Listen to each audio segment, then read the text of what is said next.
the truly blessed Warrior World Heavyweight Champion, Casey Navarro. Oh, man. Okay, I like that. I got you. I like that. I got you. World heavyweight, man. I wish I was a heavyweight. I'll take it, though. I'll take it. Casey, the heavyweight, you just throw it in there. It sounds so much better. You know, Yes. even if it's not the heavyweight title, it sounds better if it's heavyweight. Man, I'm carrying the company on my back. Come on now. There you go. There you go. Look at that. Carrying the entire company. That's why you're a heavyweight. Exactly. Man, that's why you're a heavyweight, because you Look got at this. Look at this. Yeah, Look at this. No beautiful one else has title. had something like this. Only me. So, okay, hold on. I don't know. I want to launch right into this. The pink is your aesthetic. Like, it's very clearly, it looks good. Why? Yeah. What got you to the pink aesthetic? And like that I get it pops, but like, is there more to it than that? I mean, when I was a kid, you know, when the NFL used to, all the players used to wear pink for breast cancer, and WWE did it for a little bit. I always followed that. I always did the same thing. I had family that had breast cancer as well. And pink just looked really good on me. So I always rocked pink. You know, I was bullied really bad as a kid, and obviously being a wrestler, wanted to be one was one reason, but loving the color pink was another, because I was a guy and that wasn't the thing. And well, I'm doing it, and I got a lot of kids now that are dyeing their hair pink to be like me, so I could care less. You got Matt Cardona tonight. This match is tonight. That is Warrior tonight. Wrestling 30 tonight. Yeah. Matt Cardona. That guy kind of sucks, right? Like, he's a jerk. Like, Well, he used to be my hero, honestly. I loved Matt Cardona. I loved Zack Ryder. I mean, anybody that's followed my social media knows that Matt Cardona was my hero. And about a month ago, or 2 months ago now, I wrestled him at Battlefield Pro Wrestling, and that was like one of the biggest matches of my career. And he cheated. And I know a lot of people are like, whoa, why are you acting surprised? You're the one cheating. But I mean, that was like a really important match for me. So I took it really serious compared to other matches. And for it to be done to me was kind of, whoa, it was a little shocking. And now all of a sudden he's coming to Warrior, and tonight he's fighting me for my title and trying to take mine. And I don't know. I look at it as cloud chasing, because after my promos and stuff, it seems like people got interested in him again a little bit. So I don't know. I think he's following me. Are you okay, by the way? You almost got into a car accident, you said. Oh, my God. Promo. Dude, What that happened? awful promo. Tell me you saw that. I mean, hey, nice pool and all. But damn. That was garbage. I mean, even Bully Ray attacked him for his promo that he got from Cardona. I mean, dude, Cardona's got to work on that. I mean, maybe I could teach him something on the microphone, but brother's got to work on that. He's got to work on that. But what happened with the car? What happened? He almost got in an accident. Well, here's the deal. I'm a good employee of Warrior Wrestling. I am the face. I gotta know everything that's going on. I'm a big social media guy. I mean, hell, I should be the internet champion if I'm talking honest. And you know, I'm driving. You know, I know it's bad, but I was going through Twitter as I was driving. Very bad. I know that's not good. That's not good. But I was going through it, and I saw I got tagged, and I click on Cardona's little video, and it was so bad. So bad. I was so distracted by how bad it was. I almost crashed into an 18-wheeler, man. You know how bad that is? An 18-wheeler? I'd be dead. I wouldn't even be here tonight. But I'm blessed. And I was able to pull over. I was able to sit down, recuperate, breathe, and then cut a really, really good promo back on him. Because I ain't playing that BS with him. He knows he can't touch me on the microphone. And after working him, he damn sure can't touch me in the ring either. So we'll see tonight. I mean, we are the main event tonight. Second time main eventing on a show with him. But this time, I'm the champ, not him. we got a super chat from Dan S&D. Says, putting the title over KC looks great. You've been holding that title. You've been the champ for a year now, over a year. Yeah, you won it June 18th last year in War of Attrition match. And you not only defended it multiple times, you defended it in other companies as well. Everywhere. Like, what does it mean to you to be the face of the company, to hold that title, and then to take it to other companies? Be like, you know what? If you're going to book me, we're going to put this title on the line as well. I want to defend this title wherever I go. Well, I can tell you now, I always wanted to be at Warrior Wrestling. During my career, we all knew it was one of the biggest indies out there. And for me being 21 at the time, I just knew that it was my shot. And when they gave me that opportunity and I came in, I looked at Principal Steve and I told him, you give me the opportunity, I'm not going to let you down. And constantly he kept giving me opponent after opponent after opponent. And we're not talking just Joe Schmo from up the block. No, we're talking guys that are elite level talents, guys that have been to the top, guys that have wrestled at WrestleMania. We're talking the best of the best. And if I wanted to prove that I'm the best of the best, I had to beat them, or I just had to go and compete with them. And I did it every single time, whether I had to cheat to do it, whether I had to do it on my own, whether I had somebody in my corner, I did it. And at some point, I won that War of Attrition match. I got the medallion. And then when I saw that the time was right, who am I going to cash in on? Am I going to cash in on Brian Pillman Jr.? Am I going to cash in on Brian Cage, Trey Miguel, whoever the hell was champion at the time? No, I'm going to wait till the big dogs got it. When Will Ospreay, we saw it, boom! I came in and made an impact. And as soon as I took the title, I told them, now it's my era now. It's my time now. There's people that doubt me all the time. They say I'm overrated. They say I'm not good. They say I'm too small. And every time I prove everybody wrong, I prove that I belong with all the big guys now. And I took the title. I made my own version to just establish that this is my era. This is my time in Warrior. And then I took it to another country. Took it to Australia. Then I took it to another one. I took it to Canada. And then I took it all across the country, left, right, up, down, defending it everywhere. Literally making it a part of me. Look at this t-shirt that you can get on KCNavarroShop.com. The Truly Blessed Warrior World Champion. Now you can never mess it up. So go buy one. Okay? Go buy it. Go buy it. And that's it, man. I just wanted to establish that it's my time. And I feel like with everything I've been doing, no one can deny, literally no one can deny that I have to be one of the greatest Warrior champions that Warriors ever produced. Because I've done more than any of them as champion. You know, those guys are phenomenal talents. They are the best in the world. But when it comes to Warrior, I'm the only one to do what I have done. And I'm very proud of that. When your time did come and you won that championship from Will Ospreay, were there any words shared between you two? Any kind of passing of the torch, anything like that? I do know, if I'm fully remembering and the stuff that I can say, Ospreay did believe that it was my time. And he believed that everything that he's been watching, everything that he saw, he knew that I was hungry and he knew I was ready. And it was kind of like an honor for him to pass it on to me, which is an honor for me. And, you know, when it's my time to do the same thing, it will be my time. But I don't plan on doing that anytime soon, especially tonight. Hell no, especially tonight. God damn. We got to ask about this because, you know, our pal, our boss, technically our boss, Sean Ross Sapp, wrote a big feature on you late last year, and it was very, very great feature put over by a lot of people. And then it led to what we thought was going to be even bigger things for Bless, the tryout with WWE. And then you were still a free agent. Can you tell us what happened there and what you were told? I can't comment too much. But what I can say is that it was a phenomenal experience. It was an opportunity I waited for a very long time. And what I can say is that I do not think that will be the last time people will see me there. That's great to hear. Well, you're 23. We hope you have a long, very long, healthy career. I mean, I might be a little biased. I think they'd be foolish not to bring you in and sure and show the world, show the WWE universe who is blessed. Sure. And I'm ready to go anywhere, man. It's not just WWE. I mean, that is the number one goal. That is the dream. Anybody that knows me knows that. But I'm just right now, I'm just going wherever God takes me, man. Wherever I'm meant to bless next is where I'm going to go. And I'm just going to keep doing what I'm doing until it's time for me to do it on the big time. All right. I have to ask the question. Why Frank the Clown? Why Frank the Clown? Well, I can tell you that I do love Frank. I do. Outside of all the wrestling stuff, Frank is a great guy. I know that sounds very shocking. But to me, he's a great guy. You know, he's got the cool hair too. So I gotta admire him for that, okay? Frank's got a good mind, man. Frank knows what he's doing. He sure as hell knew what he was doing better than Papa Cage, I'll tell you that. But Frank is great. And the stuff that Frank has helped me do is fantastic. Do I like the fact that Frank talks about him being the main event and him winning championships? No, because at the end of the day, I won this. I did this. I've been defending it across the country and outside the country, and Frank has not been there. And I'm not going to completely lie.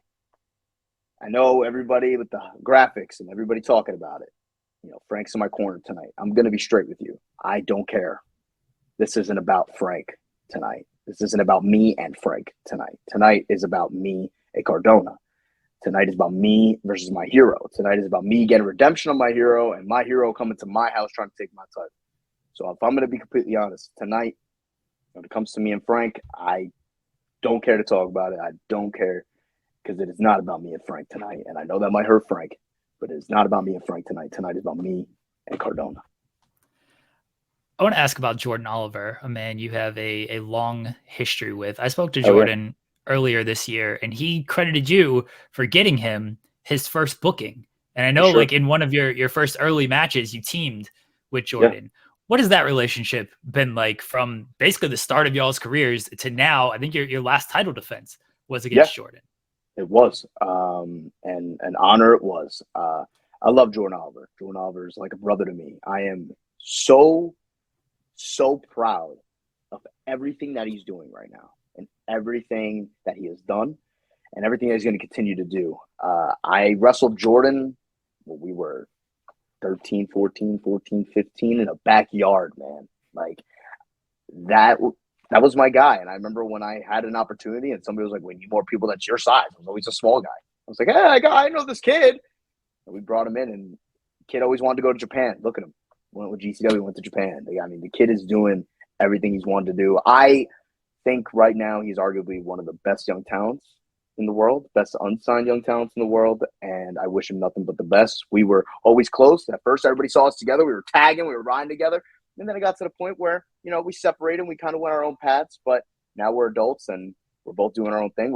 This is probably been the most we've seen each other in 3-4 years this year alone. And it's been really great. So I'm very proud of him, and I hope he just continues to do everything that he's doing.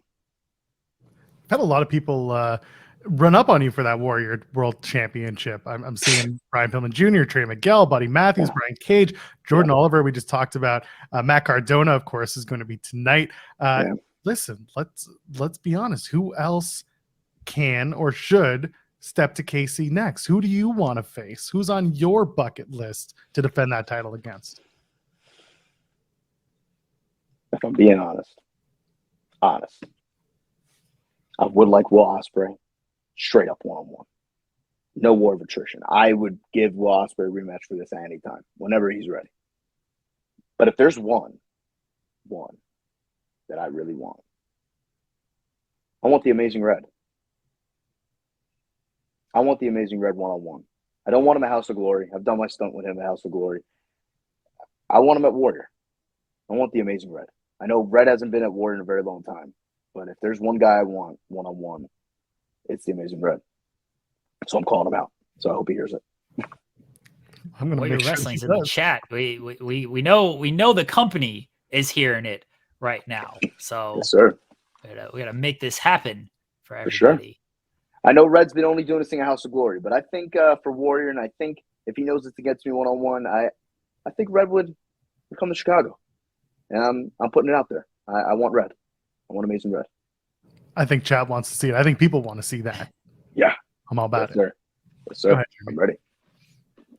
You've been in the ring with a lot of hard hitters, a lot of really talented wrestlers as well. When was the moment that for you, and maybe it hasn't happened yet, maybe it'll happen later down the line, but you shared the ring with somebody and you were like, okay, I'm good at this. I got this. I know what I'm doing. It like it just all kind of clicked for you. Probably Leo Rush. When I had the biggest match of my career when I was 16, it would probably be when I wrestled Leo. I knew that I could actually be good at this because at the time Leo just left the Top Prospects. It was right before he went to NXT, and I was only 16, 17 years old. And when I had that match with him and I walked out of that going, man, I just kept up with one of the best in the world. I'm only 16 on the year end. I think I can do big things. And then as time was going on, I was wrestling rising stars, like at the time Sonny Kiss, and then I was wrestling Sean Maluda, who's fresh out of the Cruiserweight Classic, who I actually just wrestled last week. And then people started throwing bigger matches at me, Mike Bennett, Davey Richards, Buddy Matthews, all these guys. That's when I started to know. I was like, I could keep up with anybody. And that's why when I had the medallion, I was cashing in on Ospreay, I wasn't scared to cash in on Ospreay. I was like, this is just another guy to me, and I was ready. And yeah, so I would say definitely Leo Rush when I worked in. I want to take you back to Warrior Wrestling Sweet 16. Sure. Now, it feels like everybody, the new thing is like 6 degrees of Alex Shelley. Sure. And you had a match with Alex Shelley. Tell me about the experience wrestling with him. And also, again, everybody has an Alex Shelley story, so may as well get yours out right now. Sure. I can tell you that when I worked Shelley, it was a great learning experience. It was also a very humbling one at the same time. At the time, I was going through a lot, and I'm not the guy to make excuses, but at the time, I was definitely going through a lot. And I remember when I went into that match, I just wasn't mentally there. And I felt like personally, it wasn't one of the best performances I put on in my career. And I felt bad because I'm going up against one of the best in the world. And I'm going in there putting my personal life into it. And I felt like I was very, very off that night. And that was a big career-defining match for me. And I felt like I failed in a sense. But I can tell you that Alex Shelley did not stop reaching out to me after that. Like, he knew, and I explained to him, and he just always told me to just be proud of myself. Like, for what I was going through, I did great, and that I have a bright future, and I have a lot of things coming for me, and just to not quit. And I didn't. So I appreciate Alex Shelley for that. But yeah, I would just say it was very humbling and a very good learning experience for me. You wrestled a lot on AEW Dark, and it was during the pandemic times and everything. Did you, from a television perspective, what did you learn from that experience? Did you get any feedback from anybody back there? I got to learn from so many people. I mean, you got Jerry Lynn, you got Billy Gunn, you have the smartest people back there. You know what I mean? They have fantastic agents back there, especially at the time. You know, I got to learn how to listen to the referees, listen how to slow down, listen how to work cameras, work angles, and stuff like that. And then I got like great opportunities like working Ray Phoenix, man. And I remember after that match, speaking to Tony Khan, and Tony Khan like praising me for giving Phoenix a great match, because I think that following Wednesday he was wrestling Omega on a big Dynamite or something like that, and he was very proud of me and put me over to the moon after that. So yeah, I would just say, like, you know, learn how to slow down, learn how to listen to the referees, getting used to times wrestling when there'd be moments like, oh, you're going out there, you got 8 minutes, and then suddenly you get cut to like 4, you know, being prepared for stuff like that. So that's probably what I learned out there. Yeah, give me a little bit more about the working TV versus working independent style. Like you're talking about hitting your marks and all that. Do you prefer working that style? Is it something that you're getting more comfortable with, or do you still prefer working in an environment where it's non-televised and you're primarily working for fans? I love working the television style, to be completely honest with you. Like, even if I have a referee and the referee is connected or doing the times, you know, I always try to tell them to give me like a breakdown so I know what I'm doing, so I can know what to think of next. I think it's very helpful, and I don't know, it eases me a little bit. I actually feel more comfortable wrestling on TV a little bit more, which I know would probably shock a lot of people. But yeah, I just feel more comfortable with the television style overall. Getting being blessed and having this, I don't know if it's a persona. It seems like it's you turned up, which a lot of are, but you know, cultivating this and bringing it to the independents, like how important was that? Where in a lot of the world of the independents, it's just, hey, I'm going to go out here, just have this great match. Like, I feel like this makes you stand out a lot more compared to a lot of people on the independent scene who just kind of just to go out there to have a great match. Sure. You know, I've had a lot of great guidance, and one of the biggest things people told me was to always be myself. Stop trying to be like everybody else. Don't be like everybody else. Don't worry about just moves. Let people feel you and understand you and who you are. And me being blessed, that was my thing. I was like that when I was a kid. You can ask any of my friends, my family. Blessed was my word. It was my first tattoo, as a matter of fact. This bad boy right here was my first tattoo. And shout out to Mia Yim for that. Because I asked her, because I was scared to get a tattoo at the time, and she was like, that can work in a character or a story if you get it. Boom. The Blessed was born. And over time, I grew on that. You know, first I was just blessed, and I became truly blessed. And Then I dyed my hair, and then I grew my hair, and now I'm too blessed, and this and that. But the more I started being comfortable with just being me, I felt like the more comfortable I was to talk on a microphone, the more comfortable I was when I was in the ring. I was able to show more charisma and confidence in the ring. The more people connect with me, there's a lot of people in wrestling that, won't talk about them being blessed or, oh, God did, stuff like that. And, I'm not afraid to do that. And I felt like that brought another bunch of fans that weren't comfortable in talking about stuff like that, being more comfortable to come up to me and talk about stuff like that. I've had fans come up to me and give me like little Bibles and little Bible verses and, thank me and stuff like that I inspired them and stuff like that. And that's what was cool for me. And that's what I just want to continue to do. I'm not the biggest guy in the game, but I feel like even though I'm 5'6", 5'7", my charisma is 7'4". So, and my personality is 7'5". So that's what I try to lean on, and letting people feel me and understand me and know who I am. That's all that matters to me. So in my research, not a lot of gimmick matches under the Casey Navarro umbrella. No. A few ladder matches. Yeah. But other than that, what do you, other than straight up wrestling, Sure. what do you want to do? There's a lot of multi-mans, I get that, but like, what are the gimmick matches that Casey Navarro's like, oh, I got to try this? I would love to have a steel cage match, like really bad. Like I'm wrestling Cardona again in a month in a street fight. Very interesting. I'm not gonna lie. Hopefully I get through tonight first. Or he does. But yeah, I would love to do a steel cage. I feel like a steel cage would be sick. If I could have a steel cage with him instead and lock his ass up in there, that'd be great. But yeah, I would love a steel cage, a TLC I would do.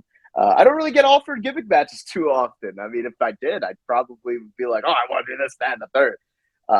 One thing I always loved as a kid was false count anywhere matches where I could fight in the crowd and all that. I would love doing that. But I don't run the show. I'm just the clown in the circus. Oh, we need to do the falls count anywhere at the stadium series with Warrior and everything. I know. Just battle up and down all over the field and all in the stands and everything. Who knows?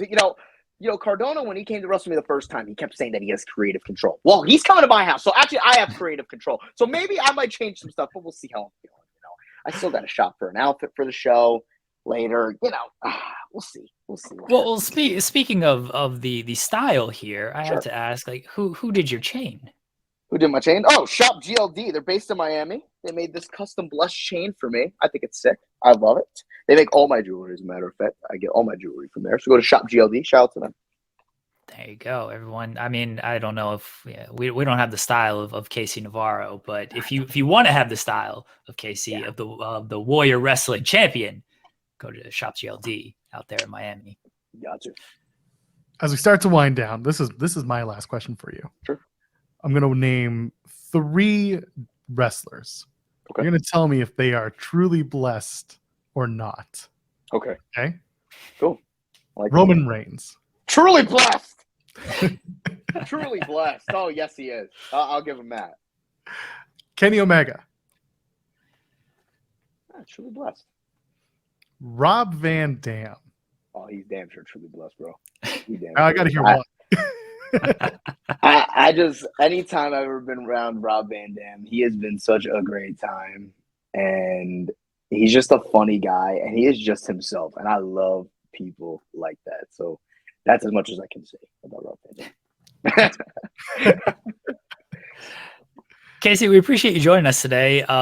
Everyone, check out Warrior Wrestling tonight, June 30th. The event will be streamed live on their YouTube channel. Casey Navarro in the main event, defending the World Championship against Matt Cardona. Oh.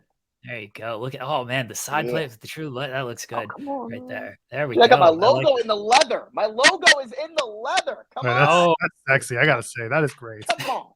That's a nice title. That's a nice title. Yeah. Thank you. Let everyone know where they can find you at.